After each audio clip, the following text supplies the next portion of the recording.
오늘 출애굽기 8장 말씀을 보도록 하겠습니다. 우리는 지금 새벽마다 출애굽기를 보고 있죠.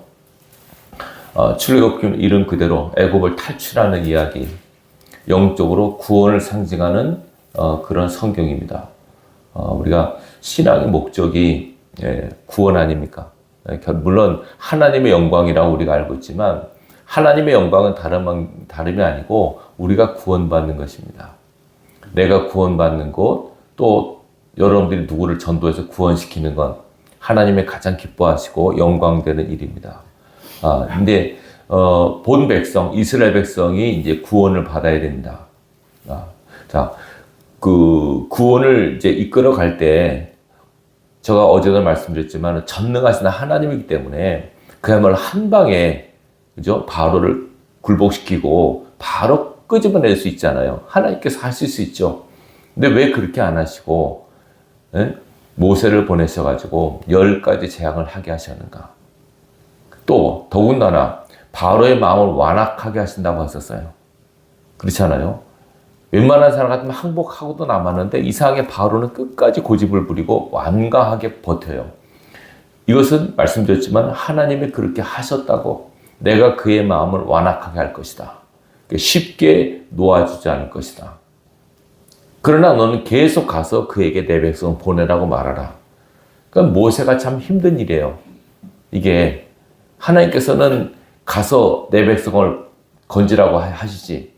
바로는 끝까지 버티지. 또 바로가 버티는 것이 하나님 그렇게 하겠다고 하시니까 참 난감하잖아요. 이렇게 하나님께서 하게 하신 이유, 구원이 결코 쉬운 일이 아님을 우리에게 보여주시기 위함이에요. 구원이라 함은 사단에게서 빼내서 하나님께로 옮기는 것, 사망의 그늘에 앉은 우리를 생명과 영생의 길로 인도하는 것이 구원입니다. 그게 쉽지 않고 어렵다는 것을 우리에게 각인시키기 위함이에요. 바로는 사탄을 상징한 인물 아닙니까? 바로는 이스라엘 백성을 압제하고 있어요. 그 압제하는 바로의 그 그늘에서 벗어나는 것이 결코 쉽지 않음을 우리에게 알려주시기 위함입니다. 여러분들이 내가 구원받은 것 진짜 하나님의 은혜예요. 그런데 일단 여러분들이 이름이 생명책에 있다는 것 자체가 축복이고 은혜입니다. 근데 그 이름이 지워지지 않도록 이 땅에서 끝까지 구원을 이루는 삶을 사셔야 됩니다.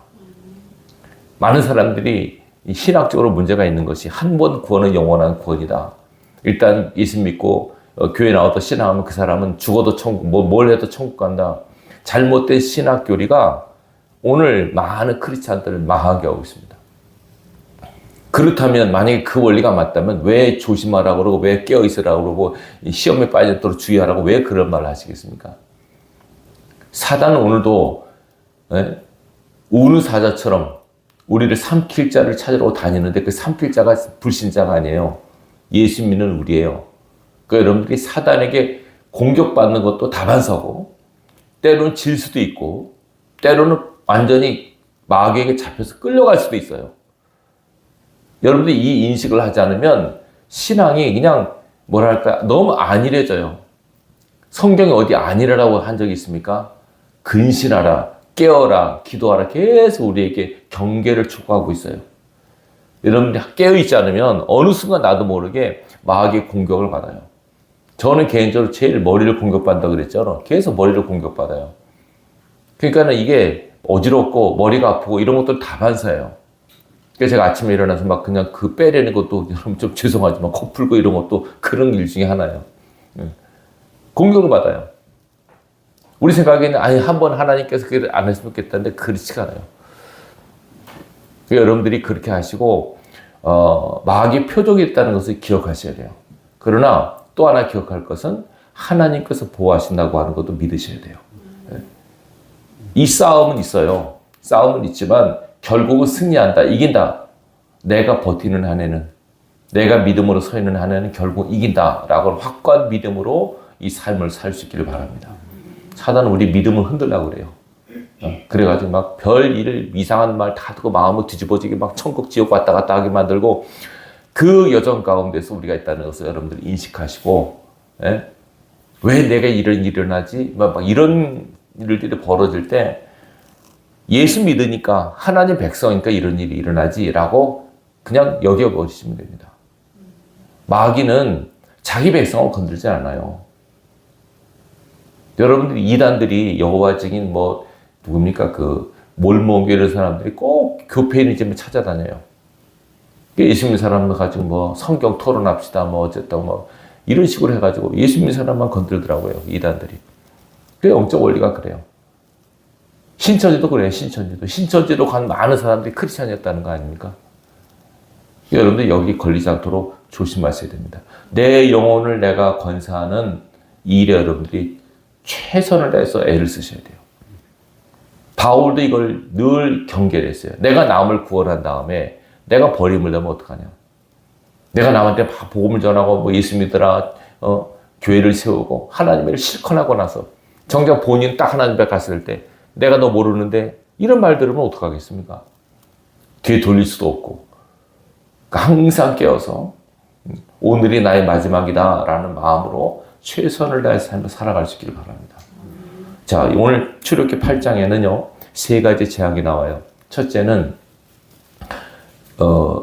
개구리 재앙, 2번째는 이 재앙, 3번째는 파리 재앙. 재밌잖아요, 그죠? 이런 재앙들이 있어요. 우선은 제일 먼저 보십시오. 자, 애굽이라고 하는 세상에 하나님께서 재앙으로 심판하세요. 그렇죠? 정말도 주님 오실 때도 최후의 구원, 예수님께서는 이제 구원자로, 첫 번째 초림은 구원자로 오셨지만 재림은 심판주로 오세요. 그렇죠? 심판할 때 반드시 재앙이 있어요. 요한계시록 보시면 마지막 날에 기록한 것이 요한계시록 아닙니까? 거기 재앙이 나와요. 첫째, 7인 재앙. 둘째, 7 나팔 재앙. 셋째, 7 대접 재앙이 나와요.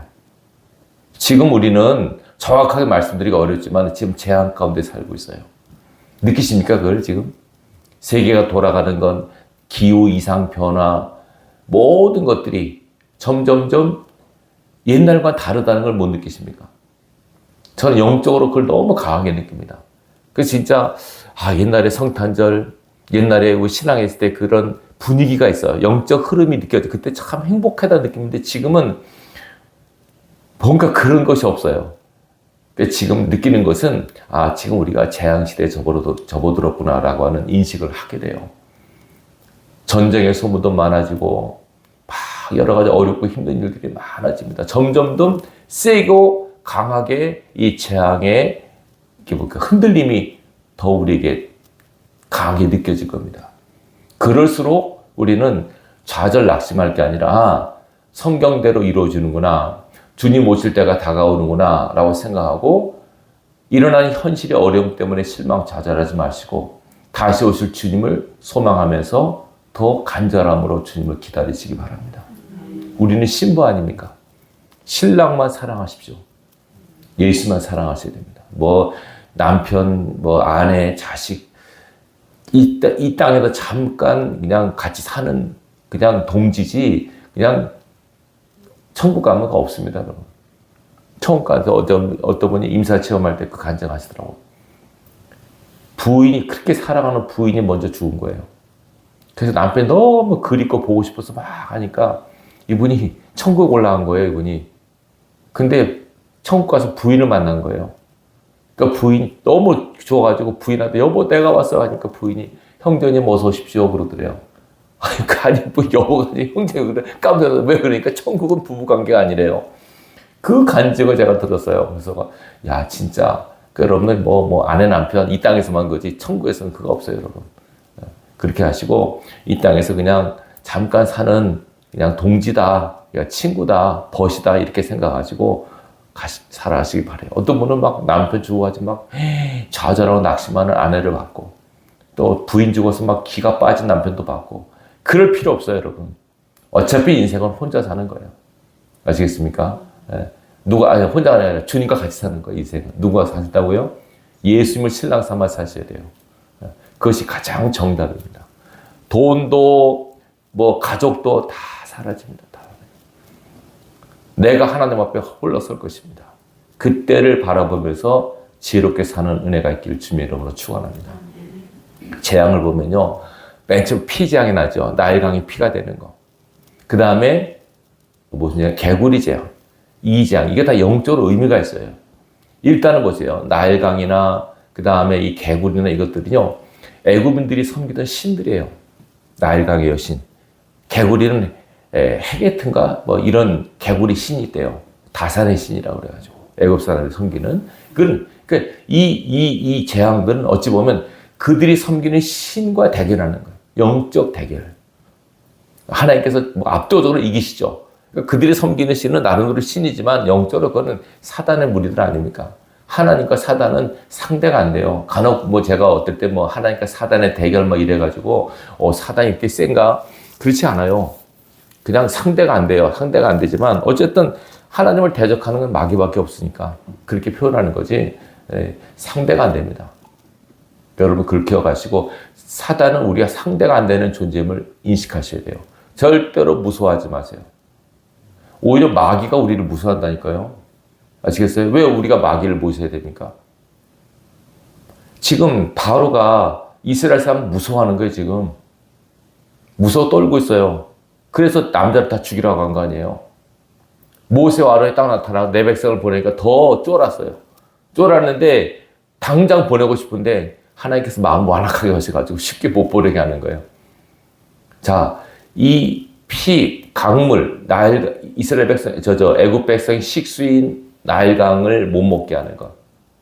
그 다음에 개구리는 물 쪽에 강가에 있어야 되는데 이게 막 사방에 기어올라서 막 왕궁에다 떡 반죽고 그래서 그릇에도 뭐 어디든 침실에도 막 사방 기어올라오게 하는 거. 그 다음에 이는 목이라고 하기도 뭐 여러 가지 해석이 있어요. 뭐 조그만 존벌레 같기도 하다고. 이것들이 막 끌어와서 사람 몸에 그래서 괴롭히는 거. 파리는 뭡니까? 더러운 파리죠. 파리가 온 끓는 거. 파리도 여러분 신약에서 예수님께서 마귀를 사탄 바알세부이라고 부르죠. 바알세부. 바알세부는 파리 대왕이라는 뜻이에요. 파리의 주인. 왜 귀신을 바알세부라고 하는지 아세요? 파리는 더럽잖아요. 귀신은 더러운 존재니까 그래요. 그러니까 죄는 잘 들으세요. 죄는 하나님 앞에 더럽습니다. 더럽기 때문에 죄를 지으면 더러운 영이 옵니다. 더러운 영이 들어가면 그 사람의 삶도 더럽게 됩니다. 영적으로 더러워집니다. 영적으로. 그래서 우리가 죄를 짓지 않도록 애쓰시는 이유가 거기 있는 겁니다. 어쨌든 죄 지으면 더럽게 됩니다. 세상 사람은 나쁘다고 하지만 하나님께서는 더럽다고 하십니다. 죄인을. 여러분들이 더럽고 추하다고 말씀하잖아. 이것이 우리 영적 상태입니다. 이것을 하나님께서 아들을 통해서 우리를 깨끗하게 만드는 것이 보혈의 능력입니다. 자, 이 먹는 식수 나일강을 못 먹게 하는 거, 이 재앙이 지금도 이게 영적으로 지금이랑 맥이 같습니다. 지금도 재앙의 시대라고 말씀드렸죠. 지금 보세요. 우리 먹거리를 마음대로 먹을 수 있습니까? 벌써 이것이 재앙입니다. 마음대로 먹을 수 있는 음식이 별로 없어요. 그래서 요새는 먹을 수 있는 음식을 찾아다니는 시대예요. 건강식이라고 그러죠. 이거 먹을 수 있는 거 못 먹잖아요. 저는 이전에 식당에서 김치를 먹었는데 그 김치가 중국산이라고 알았어요. 그래서 중국산이 뭐 어때? 중국산은 배추나 뭐 한국 배추나 중국 배추나 똑같지. 근데 한번 중국 사람들이 김치 만드는 걸 봤어요, 제가. 와, 이거는 사람 먹게 만들어야 하더라고. 너무 지저분하게 만들고 그래서 내가 그걸 보고 그때부터 중국산 배추 내가 이거 못 먹겠네. 그러니까 싸니까 먹나 봐요, 싸니까. 그러니까 중국산이 나쁘다 좋다 이게 아니라 음식도 먹을 만한 음식이 없어요. 다 독소가 있어요. 다 독소가. 독이 있어요. 개구리는 보세요. 나일강가에 살아야 되는데 이게 막 사방 기어오르잖아요. 경계선을 허무는 재앙이에요. 이게. 뭐 한다고요? 경계선. 지금 보세요. 남자 여자 경계선이 모호한 시대에 있어요. 지금. 이게 남자인지 여자인지. 삼방산 온천 거기 이전에 가보니까 거기도 그런 분이 있더라고요. 남자인지 여자인지 구분이 안 돼요.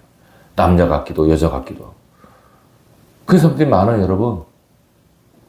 성도 바꿔버려요. 경계선이 모호한 시대에 살고 있어요.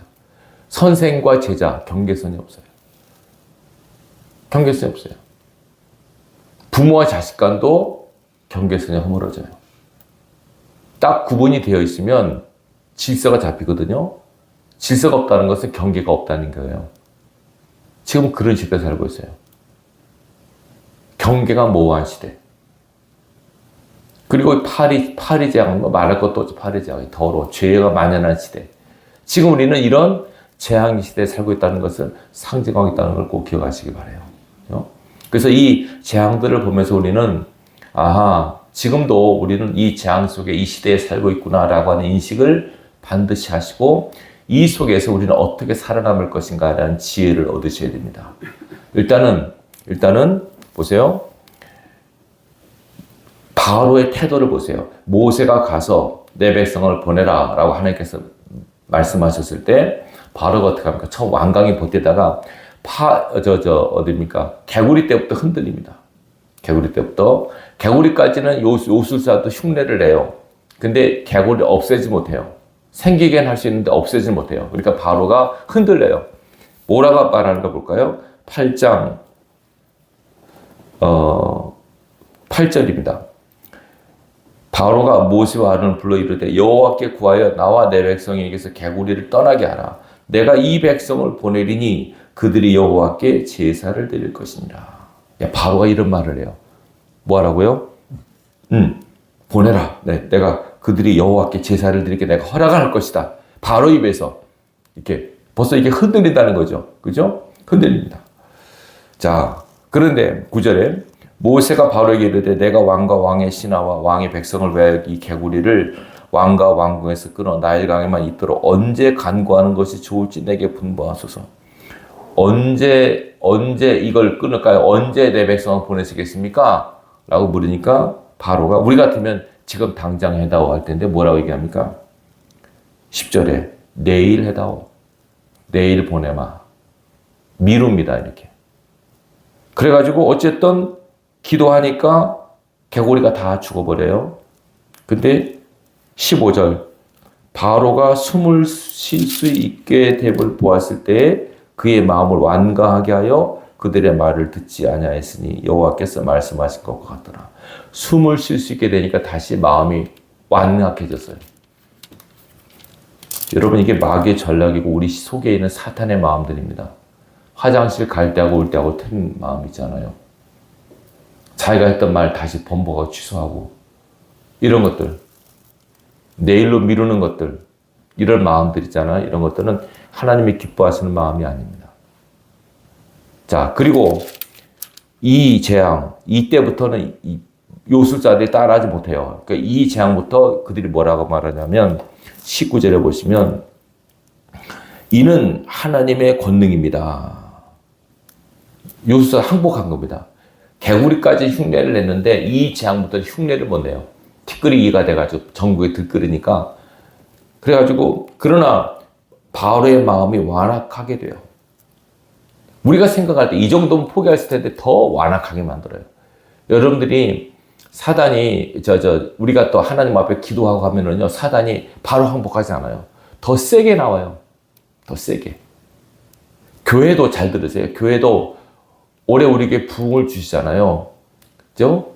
줄 거라 말씀하죠. 그러면 사단이 가만히 있을까요? 더 세게 나옵니다. 여러분들의 마음을 더 세게 공격할 겁니다. 아시겠습니까? 상황을 더 어렵게 만들 수도 있습니다. 이걸 각오하셔야 돼요. 사단이 어디 순순히 포기합니까? 곧 내줄 것 같죠? 안 그렇습니다. 끝까지 안 주잖아요. 안 내보내잖아요. 좋은 일이 있을 때 사단이 더 강하게 반발한다는 것도 필요한 성경적 지식입니다. 이 지식이 있어야만 열심히 기도하는데 왜 더 마음이 안 좋지? 열심히 막 하는데 왜 막 속이 뒤집어지고 막 이런 일이 생기지? 맞아. 복이 오니까 이런 일이 생기는구나. 하나님께서 역사하실 거니까 이런 일이 생기는구나. 그렇게 이해하고 넘어가면 이길 수 있어요. 이해되시겠죠? 그게 없으면 예수를 믿는데 왜 이런 일이 생기지? 예수를 열심히 믿는데 왜 막 이런 재앙이 생기지?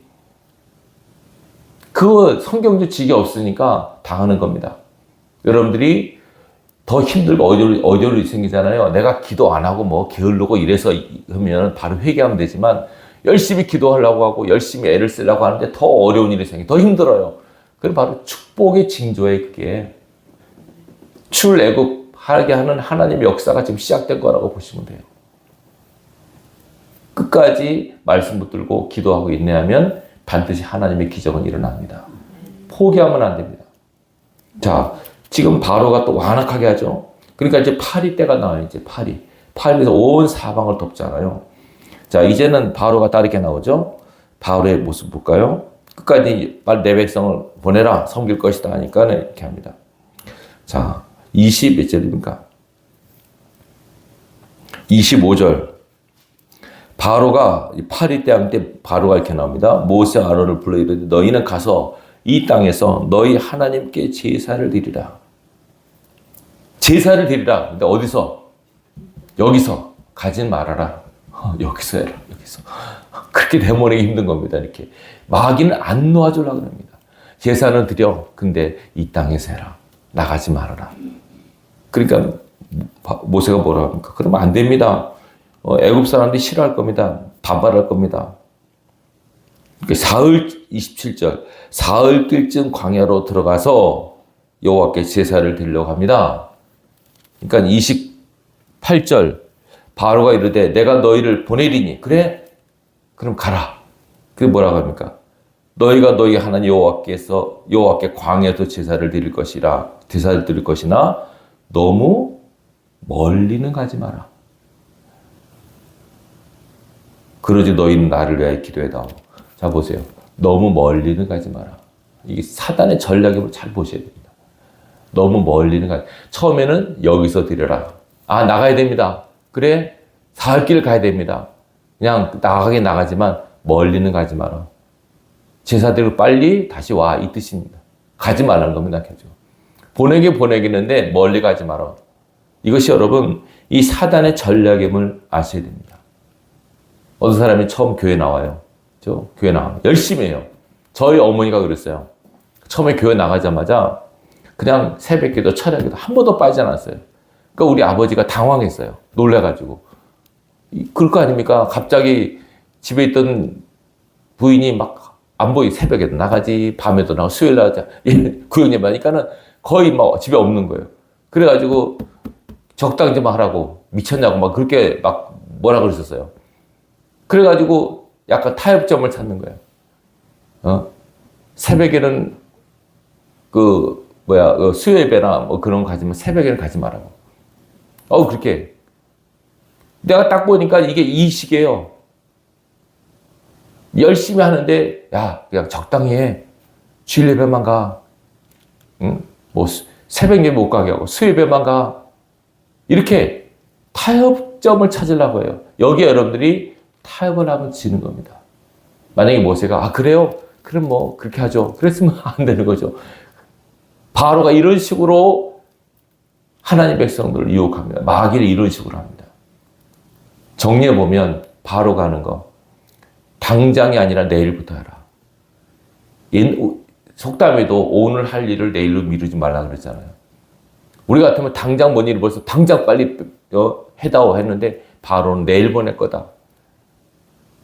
여기서 드려라. 가기는 가되 멀리 가지 말아라. 이런 식으로 그 백성을 안 보내려고 하는 바울의 마음이 읽어지셔야 돼요. 이게 사단의 마음이에요. 자기 백성 안 놓아주려고 하고. 끈기 있게. 그럼 우리 그보다 더 끈기 있게 매달려야 돼요. 우리 마음도 그래요. 우리 마음도 이렇게 마귀가 조종한다니까요. 결국은 신앙은 내 마음과의 싸움이에요. 뭐와 싸움이라고요? 내 마음과의 싸움이에요. 내 마음을 내가 지켜야 돼요. 내일부터 하지 뭐. 적당히 하지 뭐. 그러면 안 됩니다. 딴 건 몰라도 신앙은 적당히 하면 안 됩니다.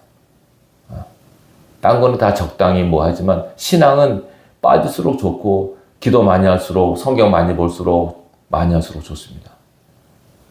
하나님께 사도 바울처럼 완전히 미친 마음으로 사셔야 됩니다. 남들이 볼 때 또 미쳤구나.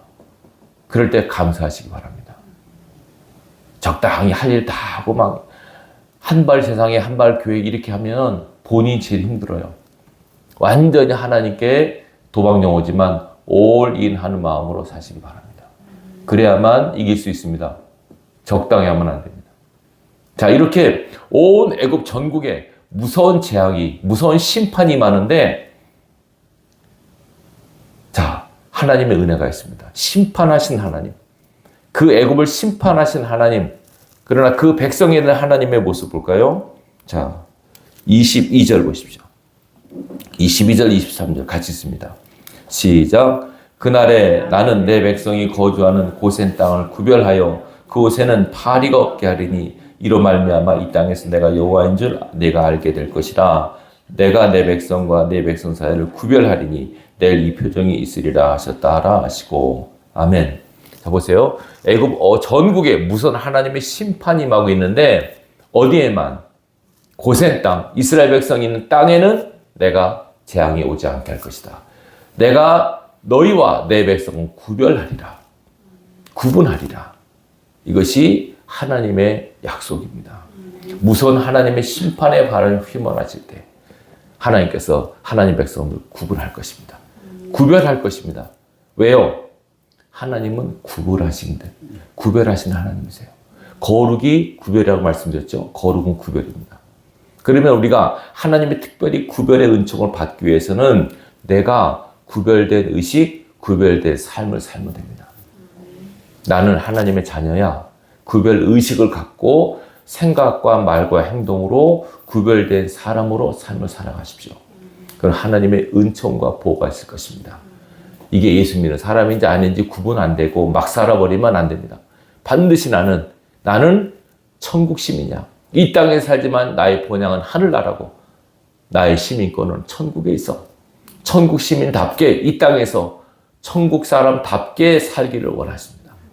이 땅의 것에 마음 두지 않고 천국을 소망하며 위의 것을 찾고 하나님의 뜻대로 살려고 애를 쓰는 그 구별된 삶이 우리를 이 무서운 심판의 재앙에서 면하게 할 것입니다. 이 출애굽 8장에서 약속한 그 약속은 지금도 동일하게 우리에게 유효합니다. 여러분들 이 땅에서 무서운 이렇게 앞으로 점점점 어려운 시대가 다가오지만 구별된 의식을 갖고 구별된 삶을 살아가는 한 해는 하나님의 보호와 하나님의 인도가 반드시 있을 것입니다. 하나님의 약속입니다. 고센 땅을 보호하신 하나님, 지금도 여러분들의 삶을 지키시고 보호하실 것입니다. 이 약속을 믿고 내가 하나님의 자녀라고 한 정체성을 잃지 않고 하나님의 자녀답게 살아가는 저희들이 될 때 하나님의 은총과 축복이 늘 함께 할 것입니다. 이 은혜가 있게 주님의 이름으로 축원합니다. 기도